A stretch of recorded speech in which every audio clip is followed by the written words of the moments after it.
I'm Ethan and I'm 25 years old. I live in Denver, Colorado, and I want to share a story about how I found my strength when everything around me was falling apart. His hand was in my hair before I even knew what was happening. My scalp hurt. Sharp gravel cut into my back and his mean laughter echoed through the driveway. "You block your sister's car again and I'll throw you out for good," he yelled, pulling harder until I tasted blood from biting my tongue. When he reached the trash cans, he kicked me into one, the lid slamming shut above me. "Useless things belong in the dump." The world went silent for a moment except for his cold laugh. My mother's voice cut in sharp but far away. "She has no future anyway."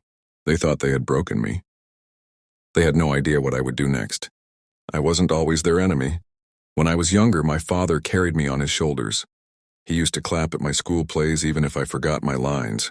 My mother tucked me into bed, whispering, "You'll do great things someday."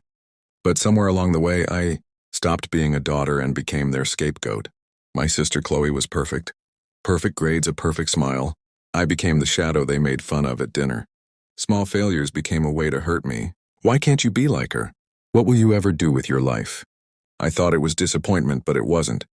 It was pure meanness. The first time I truly understood this was when my father, Robert, shoved my sketchbook into the fire, laughing at the drawings I'd hidden. My mother, Sarah, watched silently. That was the moment I got it. They didn't want me to succeed. They wanted me to disappear, so I stopped crying. I started watching, listening, and making a plan. The plan came together the night my father dragged me into the trash. I lay awake in my room, bruises showing on my arms, hair tangled with gravel. Anger wanted me to scream, but I forced it down. I knew the law better than he did. I'd been studying it quietly in libraries they thought I wasted time in. Abuse leaves marks, but it also leaves witnesses. Neighbors had seen him. My teachers had noticed bruises. My phone hidden in my pocket that day had recorded every word. "Useless things belong in the dump." He thought I was powerless, but in that moment I was already building the case that would ruin him. I didn't fight him right away. Instead, I played the part he expected.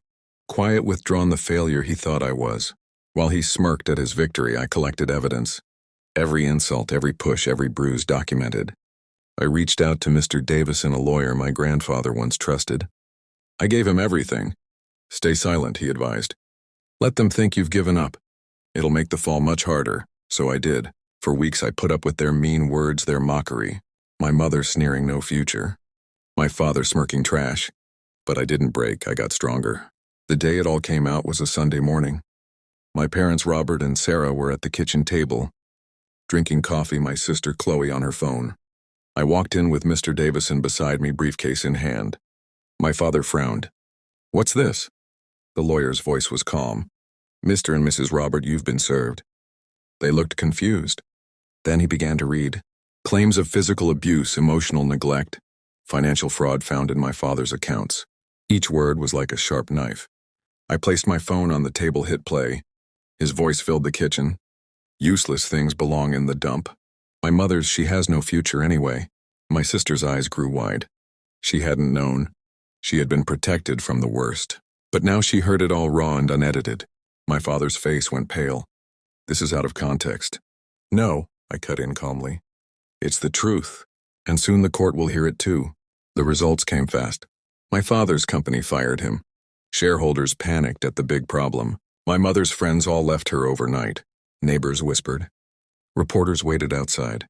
Every insult, every bruise, every cruel laugh. They had all set the stage for their downfall. All I had to do was pull the curtain back. Now I sit alone in the same kitchen where they made fun of me. The quiet is heavy, but it's mine. They are gone, facing charges, lawsuits, disgrace. My sister Chloe chose to leave with me, shaken but free from their control. For the first time, I don't feel like a shadow. I sometimes replay his words. "Useless things belong in the dump." They don't hurt anymore. They remind me, because what he threw away wasn't trash. It was the match, and the fire burned his whole kingdom down. They thought I had no future. They were right. Because the future they imagined for me was small. I built something much bigger.